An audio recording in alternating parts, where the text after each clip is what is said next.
Hi guys, कैसे हैं आप लोग। मैं अमित तल्डा, आपका फ्रेंड, फिलोसोफर एंड गाइड। तो बस 50 दिन अब बचे हुए हैं एग्जाम में। ठीक है, दिसंबर 23 एग्जाम जो भी दे रहे हैं, 50 डेज ही हैं आपके पास। उसी में आपको सब करना है। ठीक है, तो नंबर वन, सिलेबस आपको जल्दी से जल्दी कंप्लीट करना है। जिनका भी बोथ ग्रुप है या ऑल मॉड्यूल्स हैं, उनका ऑलमोस्ट सिलेबस कंप्लीट हो चुका होगा या होने वाला होगा। ठीक है, आपके पास ज्यादा समय नहीं है अगर आप ऑल मॉड्यूल्स या बोथ मॉड्यूल्स दे रहे हो तो, एग्जीक्यूटिव एंड प्रोफेशनल। ठीक है, तो आपको फटाफट रिवीजन पे आना पड़ेगा। ठीक है, और जो भी सिंगल मॉड्यूल वाले हैं उनका भी हुआ नहीं होगा। काफी बच्चों का अभी भी चल रहा है सिलेबस, विच इज फाइन, कोई दिक्कत नहीं है।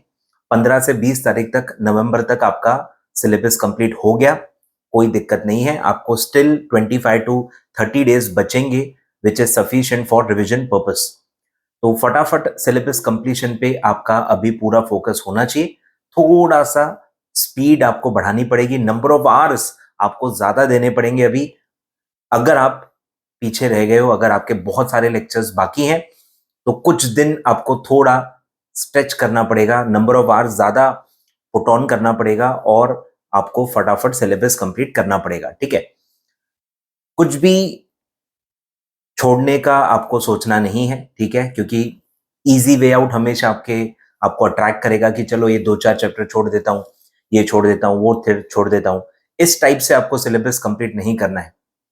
2-4 दिन, एक आध हफ्ता अगर एक्स्ट्रा भी लग जाता है तो भी कोई दिक्कत नहीं है, बट कंसेप्चुअल क्लैरिटी से आपको बिल्कुल भी कॉम्प्रोमाइज नहीं करना है। अगर आपने बहुत ही लेट स्टार्ट कर दिया है तो शायद आप गलत अटेम्प्ट दे रहे हो। अगर आपने बहुत ही लेट स्टार्ट कर दिया है और आपको लगता है कि कोई चांस नहीं है कि मेरा बहुत जल्दी सिलेबस कंप्लीट हो सकता है, तो शायद आप गलत एग्जाम दे रहे हो। आपको जून एग्जाम देना बेटर रहेगा।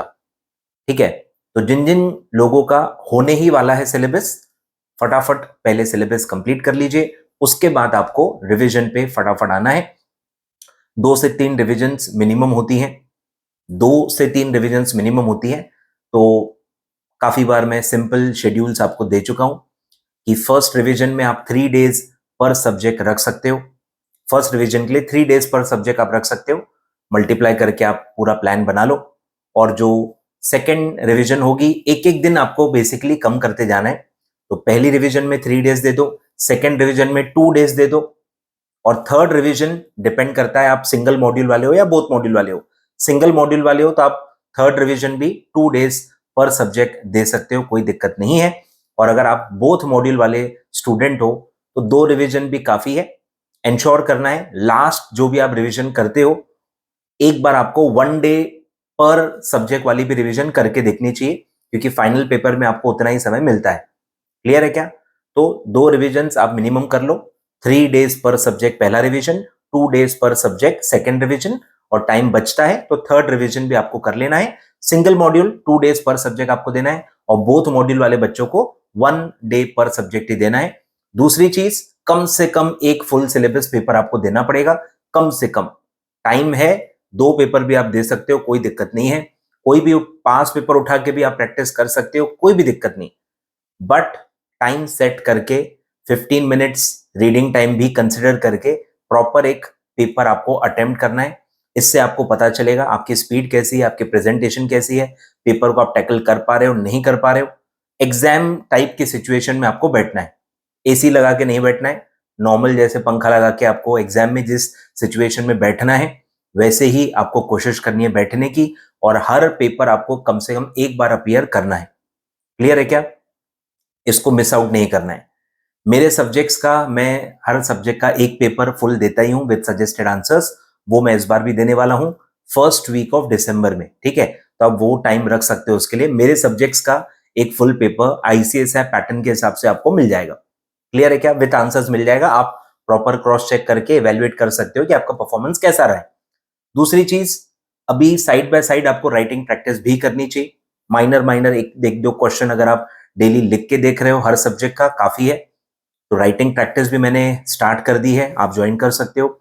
लिंक डिस्क्रिप्शन में दे देता हूं।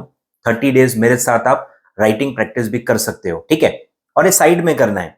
रिवीजन चलने दो, या जो आपका लेक्चर देखना चल रहा है वो चलने दो, और आप side by side writing practice भी करते रहो। क्लियर है? तो 50 डेज है, फटाफट नंबर 1 सिलेबस कंप्लीट कीजिए, number 2 side by side writing practice कीजिए, नंबर 3 एक फुल सिलेबस टेस्ट दिसंबर फर्स्ट वीक में आपको देना है, और 4 कि आपको रिविजन्स करनी है मल्टीपल, 2 से 3 कम से कम रिविजन्स करनी है। ज्यादा टाइम मिलता है तो आप ज्यादा रिविजन्स भी कर सकते हो। क्लियर है? तो ये आपका रोड मैप होगा for remaining 50 days for December 23 examinations. Thank you so much. Do like the video, do subscribe my channel for more such videos. Thank you so much.